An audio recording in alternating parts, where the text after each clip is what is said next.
토요일마다 에베소서 말씀을 함께 살펴보고 있는데 오늘 2장 말씀 계속해서 이어가도록 하겠습니다. 지난주에 2장 1절부터 10절까지 말씀을 묵상했는데요. 그 지난주 말씀을 간략하게 정리하면 본래 우리가 어떤 형편에 있었는가 하는 것을 묵상했죠. 본래 우리가 어떤 사람이었는가. 그래서 2장 1절부터 3절까지 말씀해 보면 허물과 죄로 죽었던 우리다 이렇게 말씀을 하고 있습니다. 원래 우리는 죽었던 사람이죠. 그런데 그 죽었던 우리가 살아났다라고 바울은 기록합니다. 어떻게 살아나느냐? 하나님의 은혜로 말미암았다라는 사실을 바울은 말씀하고 있죠. 그래서 2장 8절부터 9절 말씀해 보시면 너희는 그 은혜에 의하여 믿음으로 말미암아 구원을 받았다 이렇게 말씀하고 있습니다. 그리고 그것은 하나님의 선물이라고 말씀하고 있죠. 우리의 구원이라는 것은 전적으로 하나님의 은혜라고 말씀을 하고 있습니다. 그래서 우리가 자랑할 것이 없죠. 이것을 가리켜서 무상의 은총이다. 바클레이라는 학자가 이렇게 조금 이 은혜를 표현하기를 무상의 은총이다. 우리가 아무것도 한 게 없는데 받은 은혜다. 이렇게 얘기를 하고 있습니다. 그럼 믿음이라는 것은 무엇인가? 믿음이라는 것은 은혜를 받아들이는 통로일 뿐이지 우리가 그 믿음이라는 것이 구원의 원인은 아니라고 말씀하고 있죠. 오직 하나님의 은혜다. 그래서 여기에서 나오는 것이 종교개혁자들이 그렇게 외쳤지 않습니까? 이신칭의 믿음으로 구원받는다는 것이 여기서 이제 나오는 것을 볼 수가 있습니다. 이 바울의 이 교리적인 이 말씀들에서 로마서도 마찬가지고요, 갈라디아서도 마찬가지고 계속해서 믿음으로 말미암는 구원에 대해서 바울이 말할 때에 그것이 이 기독교 교리의 가장 중요한 기둥이 되는 것을 볼 수가 있습니다. 이제 오늘 본문 말씀이 이제 그 우리의 구원에 대한 말씀을 정리해 놓고 이어지는 말씀인데 11절 말씀은 우리의 구원에 대한 정리를 한 다음에 이제 이렇게 시작합니다. 11절에 그러므로 생각하라 이렇게 말씀하고 있습니다. 그러므로 생각하라. 우리가 하나님의 은혜로 구원받았기 때문에 그러므로 이제 여러분은 생각하십시오라고 말씀을 하고 있습니다. 무엇을 생각해야 되느냐? 오늘 본문이 그 얘기를 하고 있는데요. 그때와 지금을 생각하라 이렇게 말씀하고 있습니다. 그때는 우리가 언제였느냐? 오늘 그때라는 것은 본질적으로 우리의 모습을 가리키는 그 시절을 가리킵니다. 구원받기 전의 상태이죠. 우리가 어땠는지를 바울은 본문에서도 한 번 더 언급해 주는데 11절 12절 말씀해 보시면 그러므로 생각하라 너희는 우리가 하나님을 알지 못할 때에 예수 그리스도로부터 구원받기 전에 우리의 모습이 어떠했는지를 한 번 더 생각하라고 바울은 말씀하면서 여러 가지를 표현하고 있는데 11절에 보시면 첫 번째 너희는 그때에 육체로는 이방인이다 이렇게 말씀합니다. 육체로는 이방인이다. 또 두 번째 할례를 받지 않은 무리라 칭함을 받았다. 11절 끝에 말씀하고 있죠. 할례를 받지 않은 무리라 칭함을 받았다. 12절 말씀해 보면 세 번째 그리스도 밖에 있었다. 또 네 번째 약속의 언약들에 대하여는 외인이다. 다섯 번째 세상에서는 소망이 없었다. 여섯 번째 하나님도 없는 자였다. 이렇게 말씀하고 있습니다. 결국 하나님을 알기 전에 우리가 은혜로 말미암은 구원을 받기 전에 우리의 모습이 어땠는지를 바울은 한 번 더 얘기하는 거죠. 여러분 11절부터 12절 말씀에 나오는 6가지 표현들 결국 무엇입니까? 우리는 우리의 구원에 있어서 전적으로 무능력한 사람들이라는 것을 강조합니다.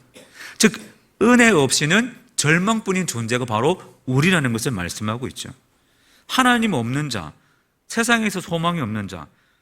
여러분 이 삶을 산다는 자체가 굉장히 고통이지 않습니까? 근데 그것조차도 알지 못하고 살아가는 그런 우리의 모습이 바로 그랬다는 거죠.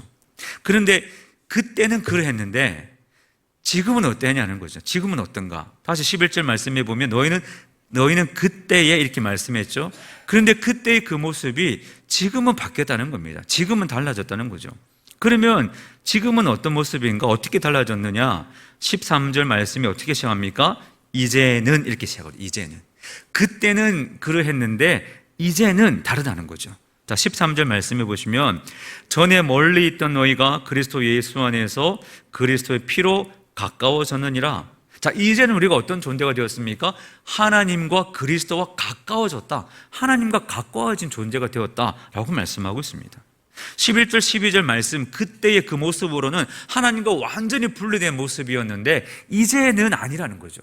이제는 하나님과 가까워진 존재가 되었다. 누구로 말미암음입니까? 그리스도 예수 안에서 그리스도의 피로 말미암아 가까워졌다. 예수 그리스도가 우리를 위하여 죽으셨기 때문에 그 중보적 화목제물 대신 예수 그리스도의 피로 말미암아 우리의 죄가 다 씻음 받았기 때문에 이제는 우리가 하나님과 가까워졌다라고 말씀하고 있습니다. 또 있습니다. 또 이제 우리의 모습은 어떠합니까? 하나님과 가까워졌을 뿐만 아니라 하나님과 화목하게 되었다라고 말씀합니다. 14절 말씀해 보시면 그는 우리의 화평이신지라 둘로 하나를 만드사 원수된 것 곧 중간에 막힌 담을 자기 육체로 허시고, 중간에 막힌 담을 자기 육체로 하셨다. 막힌 담이 있었는데 예수 그리스도가 친히 그 담을 허물어 주셨다라고 말씀하고 있습니다. 이것을 16절에서도 표현하죠. 16절 앞부분에 보시면 또 십자가로 이 둘을 한 몸으로 하나님과 화목하게 하려 하심이라. 둘이었는데 한 몸으로 하나님께서 화목하게 하셨다. 즉 이제는 우리가 어떤 존재입니까? 하나님과 화목한 존재가 되었다라고 말씀하고 있습니다. 이 화목을 이루기 위해서 오늘 본문이 말하는 것이 14절에도 그렇고 16절도 그렇고 막힌 담을 허셨다, 중간에 막힌 담을 허셨다라고 말씀을 하고 있습니다. 예수님께서 이 하나님 앞에 가까이 갈 수 없도록 막아놓고 있는 막힌 이 담을 예수님께서 다 헐어버셨다는 거죠. 이것은 실제적으로 유대인들의 그 일상 속에서 이해가 충분히 될 수 있는 그런 표현이었습니다. 왜냐하면 유대인들은 성전을 매일 드나들지 않습니까? 그런데 유대인의 성전의 구조를 보면 이제 문을 지나서 첫 번째로 딱 들어가면 큰 뜰이 나오는데 그 큰 뜰을 가리켜서 이방인의 뜰이다 그렇게 말합니다. 이방인의 뜰. 그래서 이방인들은 그 뜰에서까지는 들어갈 수 있는데 그 다음부터는 나갈 수 없습니다. 왜냐하면 그 뜰을 가지고 뜰을 지나서 앞으로 가려고 하면 거기에 담이 이렇게 쫙 쳐져 있습니다. 담이 쳐져 있고 돌로 쌓은 담들이 쳐져 있는데 그 담에 뭐라고 적혀 있냐면 우리 고고학자들이 최근에 이제 발견한 그런 자료에 의하면 그 성전에 이방인과 유대인들이 드나들 수 없도록 경계를 세우는 그 돌로 만든 담이 뭐라고 기록해 있냐면 이 담을 넘는 이방인은 죽는다 그렇게 기록되어 있다고 합니다. 그러니까 이방인들은 뜰 안으로만 들어갈 수 있지 더 이상 전진할 수 없는 거죠. 지금 예수님께서 막힌 담을 허셨다는 것이 무슨 뜻이냐면 첫 번째 의미는 하나님과 우리가 화목하게 되었다는 뜻도 있고요, 두 번째는 그 유대인과 이방인을 가로막고 있는 그 담을 다 허무셔서 우리는 그리스도 안에서 하나이고 한 몸이고 화목한 존재라는 것을 예수님께서 이루셨다, 그런 말씀을 지금 하고 있는 거죠. 차별의 벽이 무너지고 적대의 벽이 예수님의 육체로 말미암아 무너졌다는 것을 말씀하고 있습니다.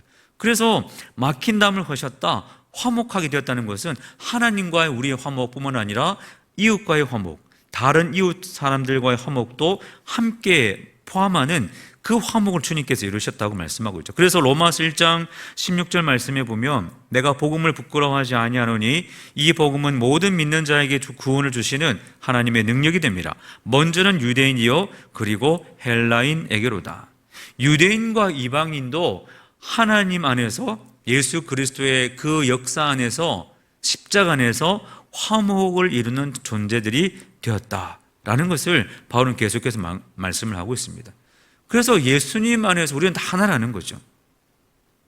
예수님을 믿는 믿음으로 말미암아 하나님의 교회라는 새로운 공동체가 이루어졌다는 사실을 바울은 말씀하고 있습니다. 우리는 예수 안에서 한 가족이 되었다는 것을 강조하고 있습니다. 오늘 이 하나 되었다는 것을 오늘 본문 여러 곳에서 동일하게 반복해서 표현하는데 14절 말씀에서는 막힌 담을 자기 육체로 버셨다 라고 표현하죠. 15절 말씀해 보시면 이 둘로 자기 안에서 한 세 사람을 지어서 화평하게 하시고 라고 말씀합니다. 또 16절에서는 원수된 것을 십자가로 소멸했다. 그래서 예수님 안에서는 이 더 이상 담이 있을 수 없다는 겁니다. 경계가 있을 수 없다는 거죠. 하나님과 우리의 경계, 이웃과의 경계가 주님 안에 있는 사람들에게는 있을 수 없다는 사실을 말씀하고 있습니다. 그래서 성경이 말하는 화목이라는 것은 그리스도 안에 있는 것을 말합니다. 예수님 안에 있는 것이 화목이죠. 십자가가 중심이 된 하나됨이 화목이라는 사실을 말씀하고 있습니다. 그리스도 밖에는 화목이 없다는 것을 강조하고 있습니다.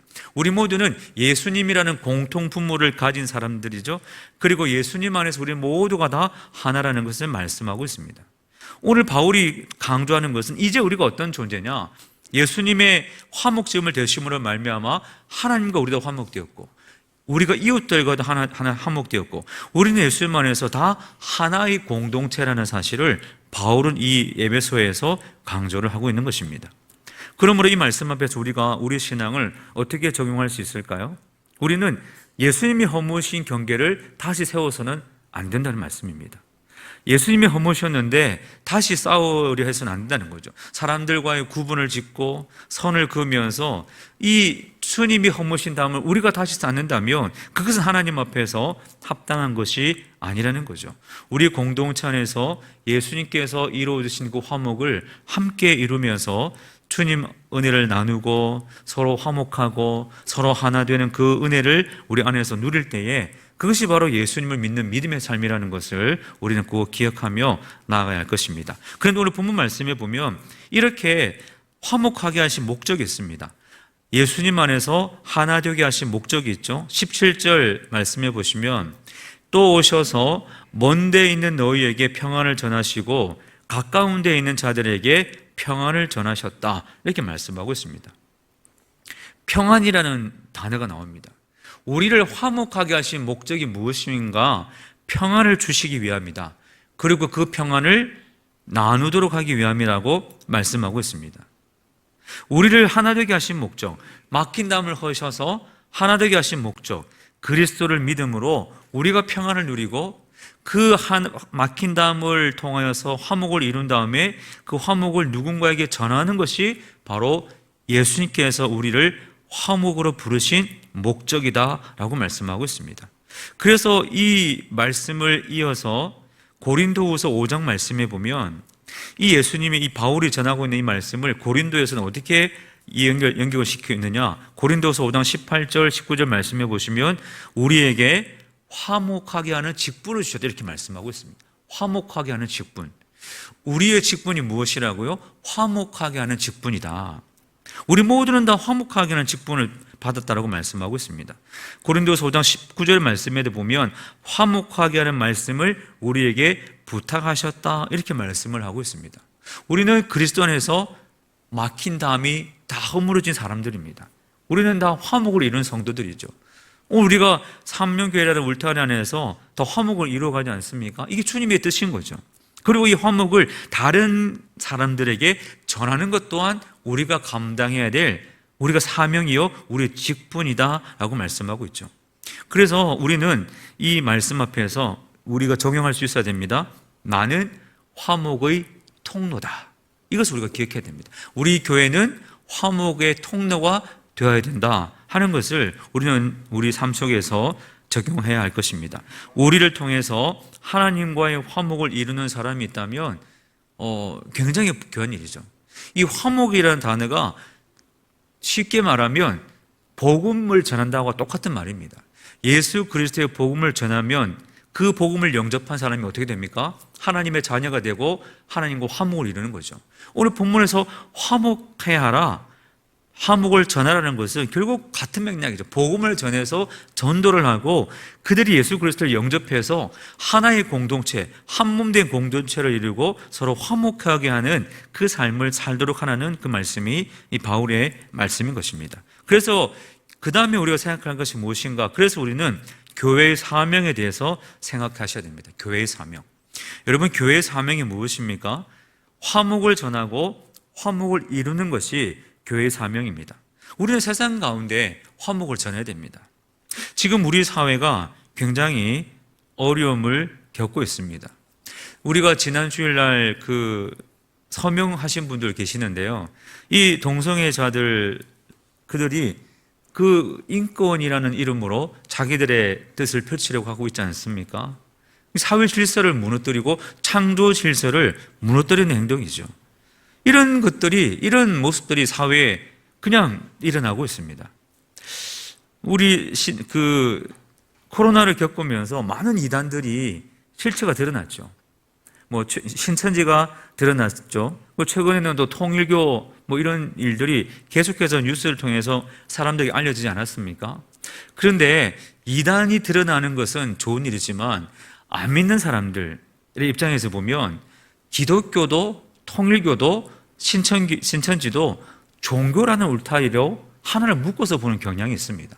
그러다 보니까 종교는 악이다, 이런 생각들이 일반 사람들에게 스며들고 있다는 거죠. 마치 종교는 가정을 파괴시키고 사람들을 이상한 곳으로 이끄는 그런 혐오의 분위기가 형성되고 있는데, 거기에 기독교도 함께 싸잡아서 그런 시각을 사람들이 보게 된다는 겁니다. 이런 것들이 우리가 살아가고 있는 사회의 모습이라고 할 수 있습니다. 어떻게 해야 됩니까? 우리가 어떻게 해야 이런 사회 속에서 하나님의 화목을 전할 수 있을까요? 우리는 그럼에도 불구하고 끊임없이 화목하게 하신 하나님을 전해야 하는 것이죠. 그런 시각을 변화시킬 수 있는 교회가 더욱더 하나 되고 화목해서 이 화목의 의미를 세상 가운데 전할 때에 이 바뀌어지는 역사가 일어나는 것을 알 수가 있습니다. 그래서 18절 말씀해 보시면 이렇게 말씀하죠. 이는 그런 말미암아 우리 둘이 한 성령 안에서 아버지께 나아감을 얻게 하려 하심이라. 여기 중요한 말씀이 있습니다. 한 성령 안에서 라고 말씀하고 있습니다. 우리가 어떻게 화목을 이룰 수 있습니까? 한 성령 안에서 머물고 있다는 것을 깨달을 때에 화목을 이룰 수가 있죠. 다른 사람과 어떻게 화목을 이룰 수 있습니까? 우리는 한 성령 안에 있다는 것을 서로 공감할 때에 진정한 화목을 이룰 수가 있는 거죠. 내가 속한 성령, 저 지체가 속한 성령, 어떻게 다를 수 있습니까? 성령은 한 분이시죠. 그래서 우리가 한 성령 안에 있다는 것을 깨달을 때에 이 화목을 이룰 수 있고 또 주의 뜻을 이룰 수 있는 거죠. 우리가 이것을 성경에서 그 예를 찾아볼 수가 있습니다. 이 빌레몬서라는 말씀이 신약 성경에 나오죠. 빌레몬서의 말씀에 보면 등장인물들이 오네시모가 나오고 빌레몬이 나오고 바울이 나옵니다. 이 오네시모라는 사람은 빌레몬이라는 사람의 종이었죠. 그런데 이 주인의 어떤 귀한 것을 훔쳐서 주인의 집을 도망친 사람, 어떻게 보면 도둑질한 사람이죠. 주인의 집에 큰 피해를 끼치고 도망쳐버린 사람이 오네시모였습니다. 그런데 이 오네시모가 로마 감옥에서 바울을 만나죠. 바울을 만나서 복음을 영접합니다. 변화되었죠. 그리고 귀한 사람, 바울의 사역에 필요한 사람으로 이 오네시모가 바뀌어집니다. 한 성령 안에서 이루어진 역사죠. 그런데 이 바울이 이 오네시모의 사정을 알지 않습니까? 이 빌레몬의 용서와 화해가 없이는 오네시모가 더 강건한 모습으로, 온전한 모습으로 사역할 수 없다는 것을 바울이 알았죠. 그래서 편지를 써서 오네시모 손에 쥐어주고 어디로 보냅니까? 빌레몬의 집으로 보내죠. 그 편지의 내용이 무엇입니까? 이 오네시모가 빌레몬 당신의 그 가정에 어려움을 끼친 것은 분명하지만 이제는 변화되었다. 이제는 성령 안에서 이 사람이 변화되었다. 바울이 나도 빌레몬 당신도 오네시모도 우리가 한 성령 안에서 다 머물고 있으니 이제 우리가 그 성령 안에서 화목을 이루었으니 이제 우리가 서로 용납하고 주의 뜻을 함께 이루는 것이 합당하지 않겠는가 하는 말씀, 하는 뜻을 이제 바울이 오네시모의 편에 보내서 빌레몬에게 전달하는 거죠. 여러분, 이것이 바로 한 성령 안에 18절에서 말씀하는 한 성령 안에서 아버지께 나아가는 화목의 모습인 것입니다. 우리가 각자 생각은 다를 수 있습니다. 우리가 각자 가치관이 다를 수 있죠. 그런데 우리가 왜 여기에 함께 모여서 예배드릴 수 있습니까? 한 성령 안에 머무는 우리의 모습 때문이죠. 성령 안에 함께 머물기 때문에 가능한 것입니다. 그래서 우리는 성령이 우리 안에 계시고 우리는 한 성령 안에서 함께 믿음의 길을 걸어가겠다는 것을 날마다 기억할 때에 이 우리를 유혹하는 다툼과 분열의 영과 맞설 수 있는 거죠.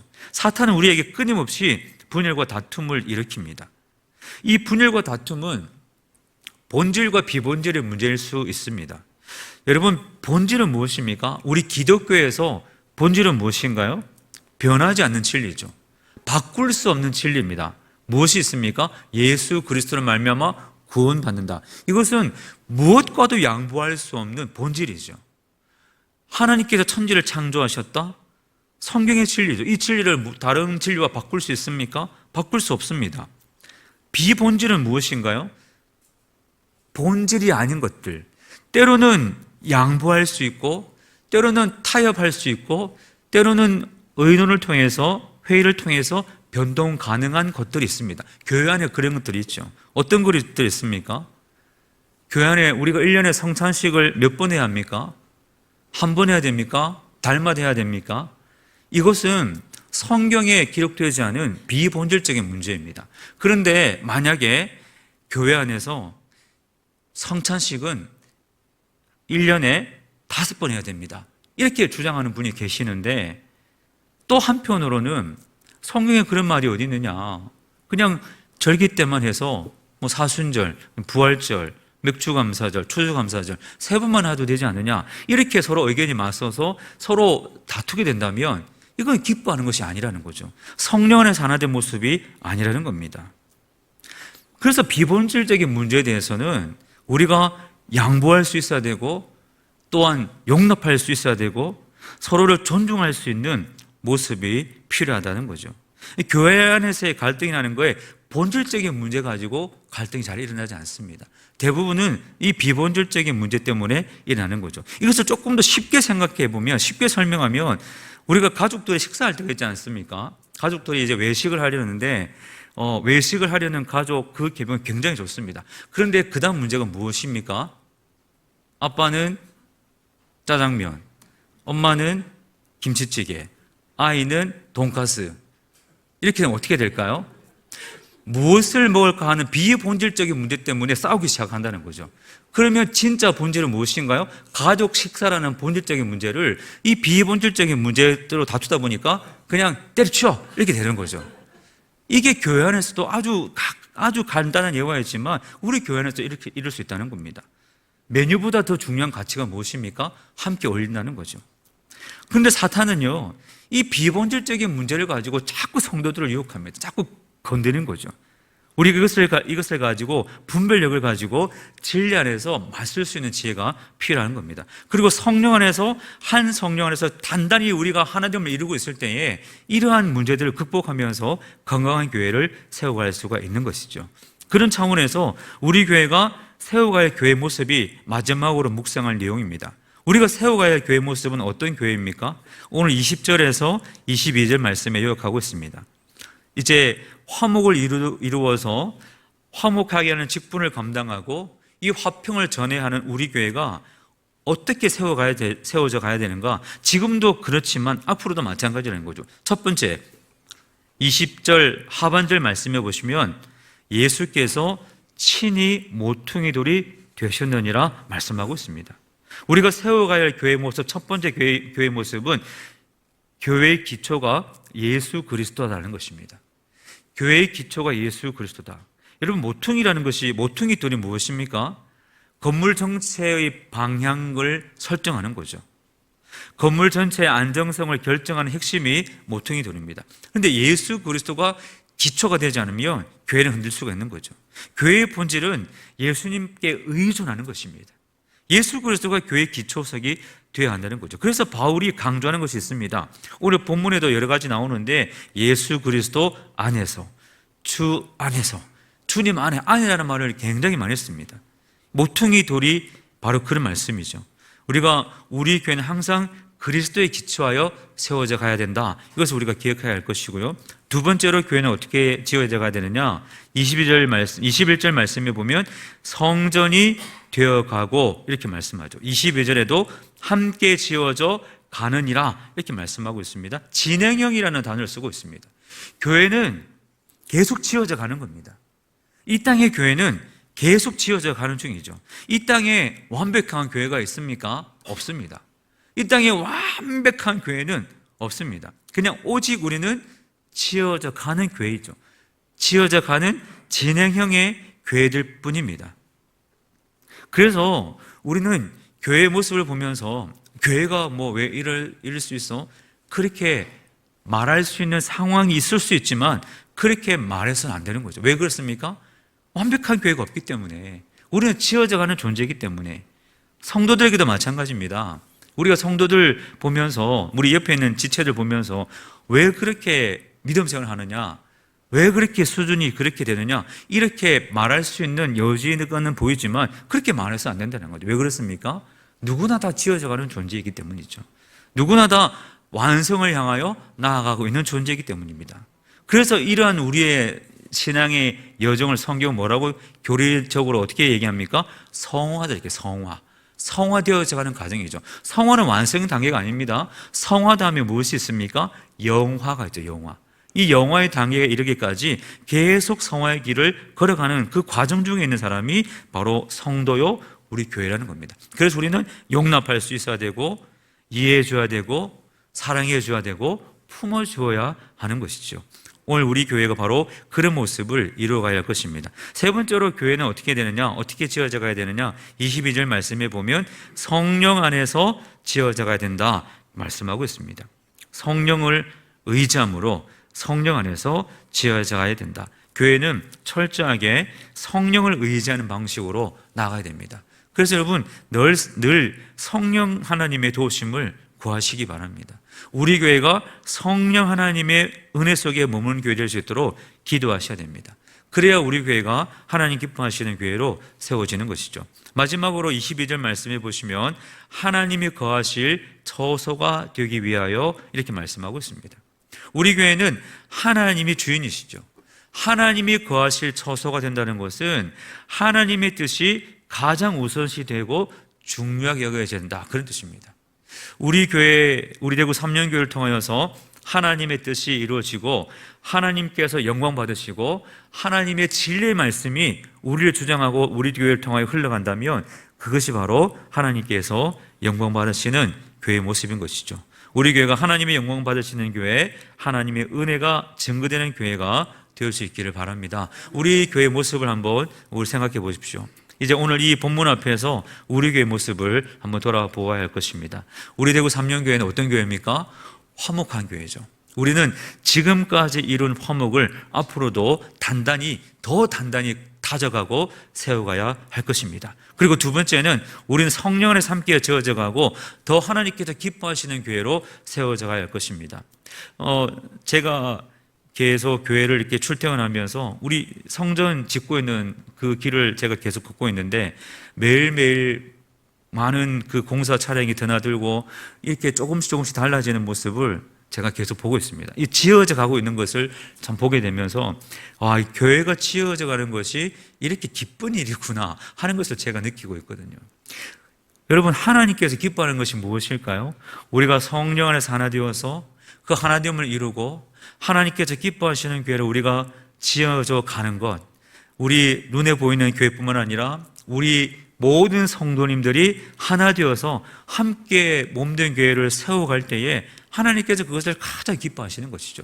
지금까지 우리 교회가 그렇게 달려왔지 않습니까? 앞으로도 우리 대구 3년교회가 하나님 기뻐하시는 그런 모습으로 달려갈 수 있기를 바랍니다. 그리고 하나님의 영광 받는 교회 될 수 있도록, 하나님 은혜가 증거되는 교회 될 수 있도록 우리가 주의 사업에 힘써야 할 것입니다. 선교하고 복음 전하고 다음 세대를 세워가고 또한 이웃들을 섬기고 있는 현재의 사역들을 잘 감당하셔서 더 힘써 더 단단하게 세워간다면 주님께서 반드시 더 큰 부흥과 더 놀라운 은혜로 우리 길을 세우시고 구원의 방주 역할을 잘 감당할 수 있도록 큰 은혜 허락하여 주실 줄을 믿습니다. 우리가 화목하게 하신 하나님 은혜를 기억하고 화목한 교회, 하나님의 화목을 전하는 교회로서 아름답게 지어져가는 저와 여러분 그리고 우리 삼명교회가 될 수 있기를 예수님의 이름으로 간절히 축원드립니다. 기도하겠습니다.